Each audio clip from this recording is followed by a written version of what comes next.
चिंतन श्री गुरुदेव दत्त श्री स्वामी समर्थ तुम्हाला सर्वांचं आपल्या चॅनलमध्ये खूप मनापासून स्वागत आहे। तुम्हाला सर्वांच्या नक्कीच चांगल्याच्या स्वामी महाराज पूर्ण करू। तर आता लवकरच श्रावणाला सुरुवात होत आहे।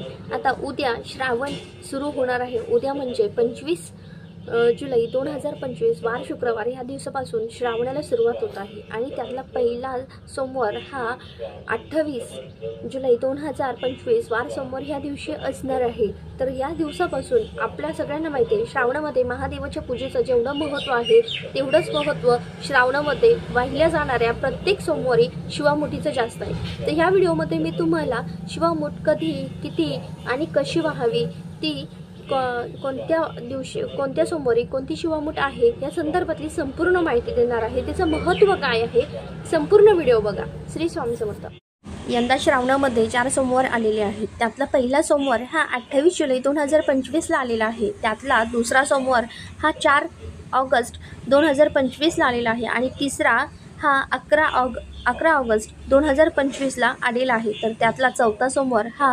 18 ऑगस्टला म्हणजेच हा शेवटचा असणार आहे।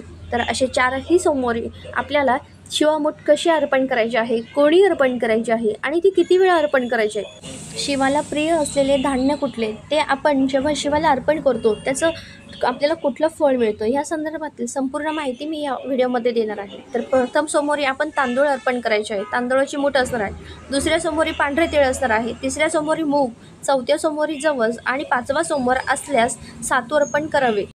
आपली रोजची नित्यपूजा झाल्यानंतर जेव्हा शिवाचा अभिषेक केला जातो त्यानंतर रुद्राभिषेक आपण नेहमी स्वामींच्या सेवेमध्ये करीत असतो। जर तुम्हाला शक्य झालं असेल तर त्यानंतर तुम्ही मंदिरात जाऊन सुद्धा शिवामुठ अर्पण करा, पण जर तुम्हाला शक्य होत नसेल तर तुम्ही घरीच शिवामुठ अर्पण पण करू शकता। प्रत्येक हिंदू धर्मामध्ये आपल्या घरामध्ये शिवलिंग हे असणारच आहे। त्यामुळे आपल्या घरात तुम्ही जरी शिवलिंगची पूजा करून आपण त्यांना शिवमुठ अर्पण करायचे। आता जर तुम्ही मंदिरामध्ये जाणार असेल तर तिथे भगवान शिवाची षोडशोपचार पूजा करून त्यांना गंध, फूल, अक्षता, भस्म अर्पण करून त्यांना छान षोडशोपचारी पूजा करून धूपदीप ओवाळून त्यांच्या संपूर्ण पूजा झाल्यानंतर मग शिवामुठ अर्पण करायचे असते। आता चुकून सुद्धा शिवाला हळदी कुंकू अर्पण करू नका।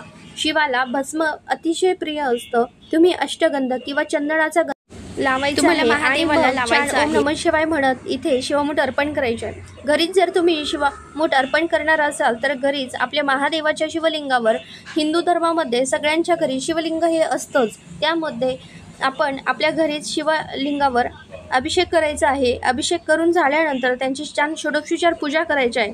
शुद्ध जलाने आणि दुधाने अभिषेक केल्यानंतर हे तीर्थकर्ते सर्वांनी प्राशन करायचं आहे। शिवाला प्रिय असलेलं गंध, भस्म, अक्षता हे सर्व अर्पण करायचे आहे। धूपदीप ओवाळायचा आहे। 4ही दिशांना धूपदीपांचा सुवास दरवळेल। त्यांना शिवाला पांढरी फुलं ही अतिशय प्रिय असतात म्हणून पूजेमध्ये पांढरी फुलं ही नक्की ठेवायची आहे। आता याचबरोबर धोत्राचं फळ असेल आणि आपण उपवासाच्या दिवशी जे काही खाणार आहोत त्याचा सुद्धा नैवेद्य इथं ठेवायचा आहे। शिवामुठ अर्पण करताना इथे त्याच्या अगोदर खडी साखरेचा नैवेद्य सुद्धा ठेवला जातो। ह्यामध्ये शिवलिंगावर अभिषेक करताना तुम्ही दूध, पंचामृत, तूप, त्याचबरोबर उसाचा रस या सगळ्या पद्धतीने अभिषेक करायचा आहे। शिवामुठ ही पहिली तांदळाची आहे। कुठलंही धान्य हातात घेताना आपण ते स्वच्छ असावं याची काळजी घ्यावी। पहिली शिवामुठ ही तांदूळ आहे, त्यामुळे हातात संपूर्ण मूठ भरून तांदूळ घ्यायचे आहेत। ते धान्य थोडंसं ओलं करावं। शिवामुठ वाहताना थोडं थोडं पाणी सोडत आपण ती शिवामुठ शिवावर व्हायची आणि ही प्रार्थना म्हणायची, शिवा शिवा महादेवा, माझी शिवामुठ ईश्वर देवा, मनातल्या इच्छा पूर्ण कर रे देवा। असं करून आपण 3 वेळेस शिवामुठ अर्पण करायची। बऱ्याच महिला म्हणतील की आपण एकदा अर्पण केली तरी चालेल, पण शिवाला अत्यंत प्रिय हा 3 आकडा आहे म्हणून आपण 3 शिवामुठ अर्पण करायचे आहे। मनोभावे प्रार्थना करायची आहे। पहिल्या सोमवारी असते ती तांदूळ, दुसरा सोमवार असतो तो तीळ, तिसरा सोमवार असतो तर ते मूग आणि चौथा सोमवार असतो ती जव आणि 5वा सोमवार असल्यास तर सातू असते। तर यंदा 4 सोमवार आलेले आहेत, तर म्हणून आपल्याला 4ही सोमवारी महादेवाची अशी छान पूजा करायची आहे। तर तीळ दुसरा सोमवार असल्यामुळे कधीही आपण हे पांढरे तीळच घ्यावे। शिवामुठ तर लहानांपासून मोठ्यांपर्यंत अगदी सगळ्याजणी म्हणजे स्त्री, पुरुष, मुलगा, मुलगी, त्याचबरोबर विधवा, गरोदर हे सगळे अर्पण करू शकतात. अगदी गरोदर महिलांनी जर महादेवाची पूजा केली तर त्यांना शिवाची प्राप्ती होत असते. आणि शिवतत्व हे खूप महत्त्वाचं असतं की आपल्या मुलांनासुद्धा त्यांची पूजा करण्यास मिळत असते. श्रावणी सोमवार, जर आपल्या श्रावणी सोमवारामध्ये जर अचानक आपला मासिक धर्म येत असेल तर आपल्याला पूजा करता येणार नाही आहे, पण मात्र आपल्याला उपवास करावा लागेल. श्रावणी सोमवारचा हा उपवास घरातील सर्वांनी करावा. किमान कमीत कमी आपण आपल्या श्रावण हा महिन्यामध्ये श्रेष्ठ असतो आणि श्रावण हा सोमवारासाठी अतिशय महत्त्वाचा मानला जातो. शिवाची विशेष पूजा केली जाते, म्हणून घरातील सर्वांनी श्रावण सोमवारचा उपवास करून ह्या दिवशी शिवाचं पूजन करून शिवामूठ अर्पण करावी. शिवाला आपल्या इच्छा लवकरात लवकर पूर्ण कर म्हणून अगदी तळमळीने आणि श्रद्धेने प्रार्थना करायची आहे. कारण शिव हा कल्याणकारी आहे, सगळ्यांचं संरक्षण करणार आहे, सगळ्यांचं कल्याण करणार आहे, सगळ्यांच्या इच्छा पूर्ण करणार आहे.